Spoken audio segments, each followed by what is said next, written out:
Essa é a antiga cidade de Jerusalém. E foi aqui que Jesus chegou para viver as últimas horas antes de sua morte. Ele estava prestes a se sentar com seus apóstolos para a última refeição.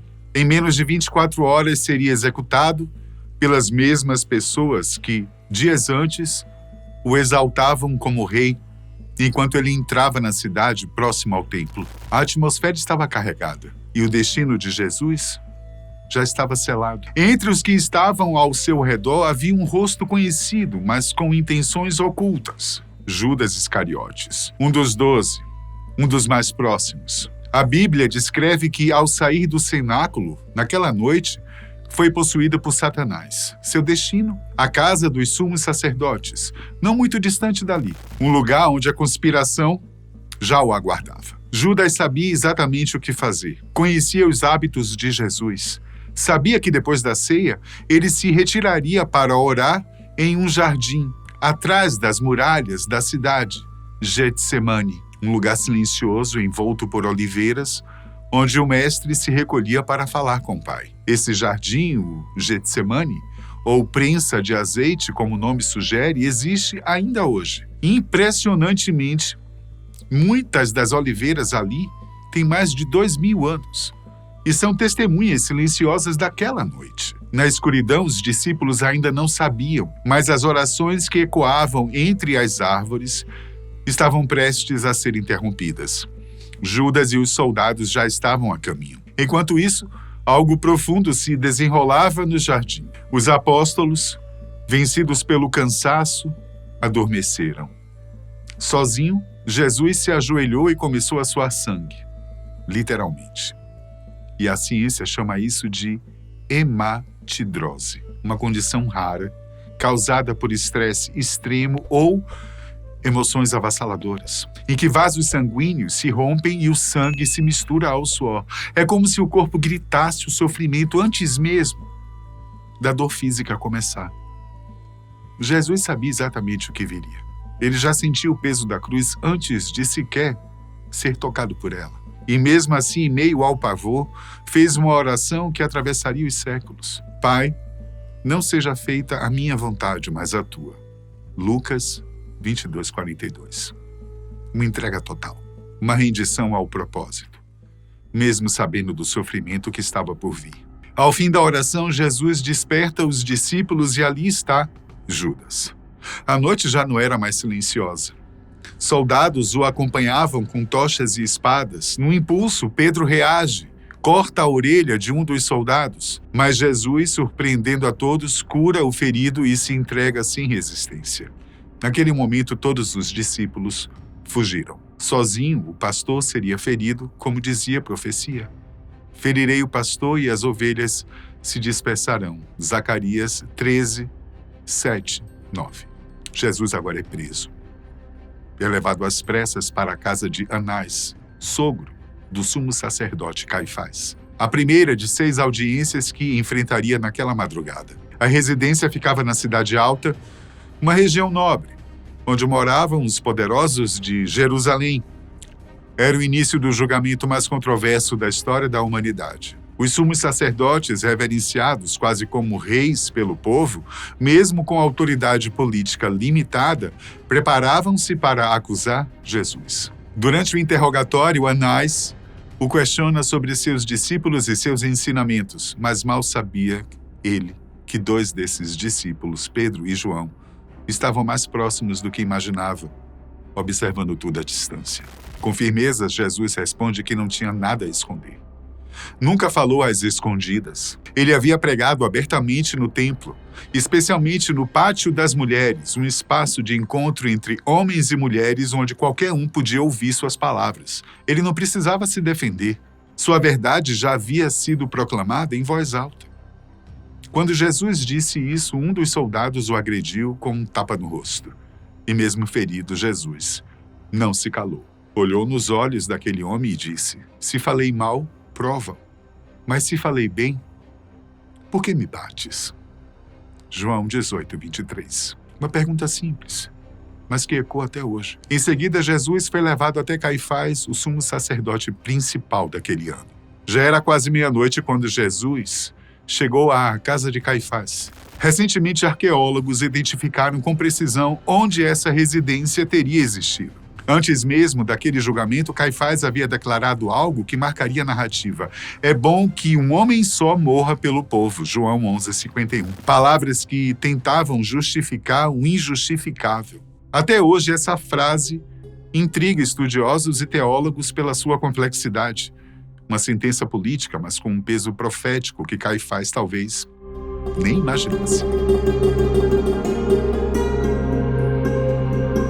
Do lado de fora da casa, Pedro tentava se manter próximo. Queria saber o que estavam fazendo com seu mestre, mas quanto mais se aproximava, mais se expunha. 3 pessoas da multidão o reconheceram e, uma a uma, começaram a questioná-lo. Você não é um dos discípulos dele? Diante de cada pergunta, Pedro negou. 1, 2, 3 vezes. Com medo, com o coração em pânico, ele se afastava da verdade. E então ecoou o som do galo. Mais diferente do que muitos pensam, não se tratavam de um animal, era um chifre de sopro usado para marcar a troca de turnos da guarda romana. Um detalhe histórico que dá ainda mais precisão ao relato bíblico. Nesse exato momento, Jesus era levado para fora da casa de Caifás após ser brutalmente agredido. E seus olhos se cruzaram com os de Pedro. Foi como se o tempo parasse. Pedro lembrou do que Jesus havia lhe dito poucas horas antes. Em verdade te digo, nesta mesma noite, antes que o galo cante, 3 vezes me negarás. Mateus 26:34. Incapaz de conter a dor e o arrependimento, Pedro saiu correndo e chorou amargamente. Mateus 26:75. Enquanto isso, Jesus enfrentava sua 3ª sessão de julgamento. E Judas, aquele que o havia traído, agora estava consumido pelo arrependimento. Já não era mais movido por Satanás. Carregava apenas o peso do que havia feito. Ao amanhecer, Judas caminhou até o templo, jogou no chão as moedas do suborno e confessou sua culpa. Pequei, entregando o sangue de um justo. Mateus 27:4a. Disse ele aos anciãos, mas não foi ouvido. Abandonado, Judas deixou o templo e caminhou até os arredores de Jerusalém. Foi até o vale do Inom, também conhecido como Gina, um lugar sombrio, associado a práticas idólatras e sacrifícios de crianças nos tempos dos cananeus, um símbolo físico do que os textos bíblicos descrevem como um inferno, um lugar de suplício eterno. Quando o sol, enfim, começou a surgir no horizonte, Jesus ainda era interrogado por Caifás e os sacerdotes. Um deles o confrontou diretamente. És tu o Filho de Deus? Jesus respondeu com firmeza, eu sou. Lucas 22:70b. Naquele instante, Caifás rasgou suas vestes em sinal de indignação. Para ele, aquela declaração era blasfêmia da pior espécie. Mas Jesus estava citando a profecia do livro de Daniel, Daniel 7:13, que os judeus da época interpretavam como a revelação da vinda do próprio Deus. Naquele instante, a acusação final estava formada. Para os líderes religiosos, Jesus não apenas afirmava ser o Filho de Deus, mas o próprio Deus. No entanto, havia um obstáculo. Os sacerdotes não tinham poder para decretar a pena de morte. O Império Romano era quem detinha essa autoridade. Por isso, Jesus foi levado até Pôncio Pilatos. O local exato para onde Jesus foi levado ainda é motivo de debate entre estudiosos e arqueólogos. Durante muito tempo acreditou-se que fosse a Fortaleza Antônia, próxima ao templo e repleta de soldados romanos. No entanto, pesquisas mais recentes sugerem um outro cenário, o Palácio de Herodes, a construção mais imponente de Jerusalém daquela época, um edifício grandioso, possivelmente situado ao lado da casa de Caifás, ironicamente, onde o poder político e o religioso se encontravam para decidir o destino daquele que afirmava ser o Filho de Deus. Esse palácio onde Jesus seria julgado foi construído por ninguém menos que Herodes, o Grande. O mesmo rei que décadas antes havia ordenado a matança de todas as crianças com menos de 2 anos em Belém. Um massacre cruel, que aconteceu logo após ele receber a visita dos magos do Oriente, que lhe falaram sobre o nascimento de um novo rei dos judeus. Herodes, paranoico e obcecado pelo poder, tentou destruir a promessa antes mesmo dela crescer. Depois da morte de Herodes, Jerusalém passou a ser administrada por uma série de governadores romanos. Um deles foi Herodes Antipas, seu filho. Mas naquela madrugada, quem detinha o poder na cidade era o governador romano Pôncio Pilatos, que estava hospedado justamente no palácio construído por Herodes o Grande, o mesmo lugar onde o Messias agora se encontrava, sendo julgado. De acordo com os relatos bíblicos, o julgamento de Jesus não aconteceu dentro do palácio, mas sim do lado de fora, nos portões. Isso porque os líderes judeus se recusavam a entrar na residência de um gentio, para não se tornarem impuros e assim poderem participar dos rituais da Páscoa. A contaminação que temiam vinham da presença de estátuas pagãs, representações de deuses romanos e gregos que decoravam o interior do palácio. Arqueólogos acreditam que, nos fundos desse palácio, já fora dos antigos muros da cidade, havia uma espécie de praça ou tribunal ao ar livre. Os soldados romanos saíam por um dos portões e os judeus se posicionavam do lado de fora, reunidos em frente ao local para acompanhar os julgamentos e exigir decisões. Assim começou o quarto julgamento de Jesus, agora diante de uma nova multidão. Diferente daqueles que haviam testemunhado os 3 julgamentos anteriores. Esses judeus estavam ali não apenas como espectadores, queriam ver uma condenação e exigiam de Pilatos que aplicasse a pena de morte mais cruel disponível, a crucificação. No início, Pilatos ficou confuso. Ele não entendia por que aquelas pessoas queriam a morte de um homem que para ele parecia inofensível. Por que tanto ódio? Por que tanta pressa? Pilatos levou Jesus para dentro do palácio e começou a interrogá-lo. Então você é o rei dos judeus? A resposta de Jesus foi direta, mas enigmática. Meu reino não é deste mundo. João 18:36. Pilatos ficou ainda mais perplexo. Aquele homem não falava como um criminoso. Então voltou-se para a multidão e declarou: Não vejo culpa alguma neste homem. Mas aquilo só inflamou ainda mais os ânimos. Para os líderes judeus, a sentença já estava decidida. Eles não tinham poder de matar. Por isso exigiam que Pilatos o fizesse por eles. E foi nesse momento que Pilatos teve uma ideia. Ao conversar com os sacerdotes e com a multidão, percebeu que Jesus era galileu, ou seja, vinham de uma região sob jurisdição de Herodes Antipas. Aproveitando a coincidência de Herodes estar em Jerusalém naquele dia, Pilatos enviou Jesus para ser julgado por ele. Ao saber da chegada de Jesus, Herodes se animou. Ele estava curioso. Queria ver os supostos milagres que tanta gente comentava. Ele esperava algum truque, alguma demonstração. Mas Jesus permaneceu em silêncio. Já havia sido esbofeteado, humilhado, cuspido. E agora, calado diante de Herodes, não respondeu a uma única pergunta. Herodes, frustrado, uniu-se aos seus soldados para zombar de Jesus. Vestiram-no com uma túnica vistosa, ironizando sua fama de rei. Mas mesmo diante de todo o deboche, Herodes não encontrou nenhuma culpa nele. Então decidiu devolvê-lo a Pilatos. Quando Jesus retornou ao local do julgamento, a multidão já era muito maior. A cidade que havia recebido Jesus dias antes com ramos e cantos de Hosana, agora se juntava em coro para clamar por sua morte. Naquele momento, o sol já começava a esquentar sobre Jerusalém. O povo que se aglomerava em frente ao palácio era o mesmo que poucos dias antes havia estendido folhas de palmeiras no caminho de Jesus, e essa prática era uma forma tradicional de homenagear reis vitoriosos que retornavam de batalha. E foi assim que muitos enxergaram a chegada de Jesus à cidade.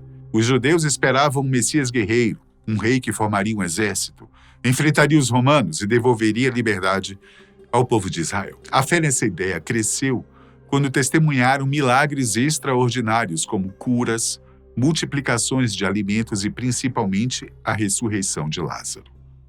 Para muitos, esse era o sinal definitivo de que Jesus era o libertador prometido. Mas agora diante deles estava um homem completamente diferente daquele que imaginaram.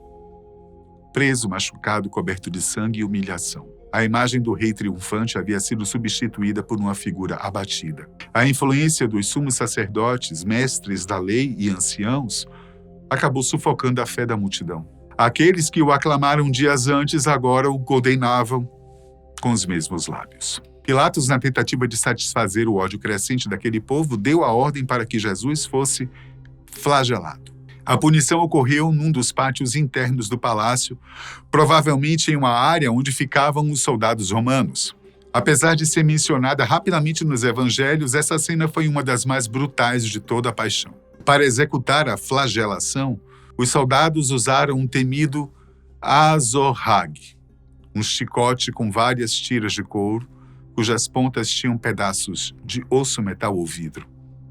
Cada golpe era capaz de arrancar pedaços da pele e atingir até os músculos. Mas por que tamanha crueldade? Contra alguém cuja culpa ainda era incerta até mesmo para os próprios soldados. Na verdade, era comum que os romanos tratassem os judeus com violência. Porém, no caso de Jesus, a situação se agravou. A raiva crescente da multidão inflamava também os soldados, que viam naquele homem a razão de todo o tumulto. Alguns deles já haviam acompanhado Jesus durante os julgamentos anteriores e também se deixaram levar pelo clima de escárnio e crueldade. A tortura foi tão severa que muitos outros condenados morriam apenas por causa dessa etapa. O sangramento era intenso e a dor insuportável. Segundo arqueólogos, o local exato onde Jesus teria sido flagelado pode ter sido descoberto recentemente, sob as fundações de um estacionamento moderno em Jerusalém, o que reforça o peso histórico de todo esse cenário. Os soldados, no auge da zombaria, ainda fizeram uma coroa com galhos de espinhos e a colocaram na cabeça de Jesus. E para completar a encenação, o vestiram com uma túnica e fingiram reverenciá-lo como rei dos judeus. Enquanto o sangue escorria por seu rosto e corpo, resultado da flagelação e da coroa, Jesus foi levado novamente a Pilatos, agora diante de uma multidão ainda maior e mais enfurecida. O homem que retornou não parecia mais o mesmo. Seu rosto estava inchado, deformado, o corpo mal se mantinha em pé. Mesmo assim, os gritos não cessaram. Crucifica-o! Lucas 23, 21. A violência da cena não comoveu os presentes. Pelo contrário, parecia alimentá-los. Como era costume libertar um prisioneiro durante a Páscoa, Pilatos tentou uma última cartada. Apresentou duas opções ao povo: Jesus, aquele que curava e pregava o amor, ou Barrabás, um criminoso conhecido acusado de assassinato e insurreição. Pilatos acreditava que o contraste seria óbvio, mas se enganou profundamente. Um detalhe curioso e pouco conhecido, tá? Em alguns manuscritos gregos antigos, o nome do criminoso Barrabás também era Jesus. Nesses textos, aparece Pilatos fazendo uma pergunta surpreendente: qual Jesus vocês querem que eu solte? Jesus Barrabás ou Jesus o Nazareno? E essa coincidência tornava a escolha ainda mais simbólica, entre um malfeitor armado e um Messias da paz. Quando Pilatos anunciou a condenação final, lavando as mãos em público, para deixar claro que não se responsabilizava por aquela morte, o povo respondeu com a frase marcante e polêmica: que o sangue dele caia sobre nós e sobre os nossos filhos. Mateus 27, 25. Palavras pesadas, que seriam lembradas e interpretadas de muitas formas ao longo dos séculos. Mas afinal, por que os líderes judeus queriam tanto a morte de Jesus? O primeiro motivo foi a inveja. Jesus falava com autoridade, interpretava as escrituras de maneira acessível e tocava o coração do povo, muito mais do que os próprios mestres da lei e sacerdotes. Aos poucos, multidões começaram a segui-lo, deixando de ouvir os líderes religiosos tradicionais. Outro fator era o medo político. Se Jesus fosse mesmo coroado rei, os romanos poderiam interpretar isso como uma rebelião e, nesse caso, não hesitariam em destruir Jerusalém e massacrar o povo. Para os líderes judeus, era melhor sacrificar um homem do que colocar toda a nação em risco. Até hoje há debate sobre o local exato da crucificação. Uma das hipóteses aponta para uma área próxima aos muros da cidade, o que faria sentido, pois execuções públicas eram feitas em locais visíveis. A outra opção é um pouco mais distante, num monte chamado Gólgota, ou Lugar da Caveira. Esse nome se deve à forma do terreno, que lembra um crânio, reforçando a tradição desse ser o local mais provável. O caminho percorrido por Jesus até o Gólgota também é tema de discussão. Como não há consenso sobre onde exatamente ficavam o Tribunal de Pilatos e o local da cruz, há diferentes teorias. Alguns estudiosos afirmam que Jesus teria saído da fortaleza Antônia, passando pelas ruas de Jerusalém. Outros acreditam que ele pode ter caminhado pelos arredores da cidade, fora dos muros. Por volta das 9 da manhã, Jesus foi pregado na cruz ao lado de 2 criminosos. A crucificação não era feita para matar rapidamente, mas para causar dor extrema e prolongada. Era uma pena cruel, pensada para servir de exemplo e intimidação. E isso incluía horas de sofrimento sob o sol, com o corpo pendurado apenas pelos pregos. Além dos ferimentos nos pulsos e nos pés, o condenado precisava fazer força com as pernas para conseguir respirar, o que aumentava ainda mais a dor. No caso de Jesus, o sofrimento foi ainda maior por causa das chagas, já abertas pela flagelação. Cada movimento na madeira da cruz causava novas feridas em suas costas. Durante o trajeto até o Gólgota, Jesus caiu 3 vezes, exausto, ferido. Mesmo assim, encontrou rostos familiares e solidários no meio da multidão. O primeiro foi o de sua mãe Maria, que o acolheu com um olhar de dor e compaixão. Depois Verônica se aproximou e enxugou seu rosto com um pano, que, segundo a tradição, guardou a marca ensanguentada do rosto de Jesus. Esse pano ficou conhecido como Santo Sudário. E então veio Simão de Cirene, um homem comum que voltava do trabalho. Ele foi forçado pelos soldados a ajudar Jesus a carregar a cruz. Sem essa ajuda, talvez Jesus nem conseguisse chegar ao topo do monte. Pelo caminho, também havia mulheres que choravam ao ver o sofrimento dele. Mesmo machucado, Jesus se dirigiu a elas e as consolou. Ao chegar ao Calvário, Jesus passou por mais uma humilhação profunda. Suas roupas foram arrancadas de seu corpo ferido e ensanguentado. Os soldados então sortearam as vestes entre si, deixando Jesus completamente nu diante da multidão, pregado na cruz. Mais uma dor, mais uma vergonha, para completar seu sofrimento. Por volta do meio-dia, algo extraordinário aconteceu. O céu escureceu repentinamente, como se a própria natureza reagisse àquela cena. E então Jesus, pendurado na cruz, gritou em aramaico: Eli, Eli, lama sabachthani, que significa: meu Deus, por que me abandonaste? A frase, que à primeira vista parece um desabafo de desespero, na verdade tem um significado muito mais profundo. Muitos pensam que naquele momento Jesus se sentiu abandonado pelo Pai, mas na verdade ele estava citando o Salmo 22, uma antiga profecia que descreve com detalhes impressionantes o sofrimento do Messias. Era como se, com aquelas palavras, ele estivesse mostrando ao povo que tudo o que estava acontecendo já havia sido previsto nas Escrituras e que ele era, sim, o Salvador prometido. Já entendemos por que os homens quiseram matar Jesus, mas talvez a pergunta mais importante seja: por que Jesus aceitou ser morto? E a resposta veio nos seus últimos momentos. Antes de entregar seu espírito, Jesus disse: tudo está consumado. Não foi uma frase de derrota. Foi uma declaração de missão cumprida. Tudo está consumado. Significa que todas as profecias sobre o Salvador haviam se realizado. Jesus veio ao mundo com um propósito: salvar a humanidade. E ele cumpriu esse propósito até o fim. Não foram os pregos que o prenderam à cruz, mas sua vontade de se entregar.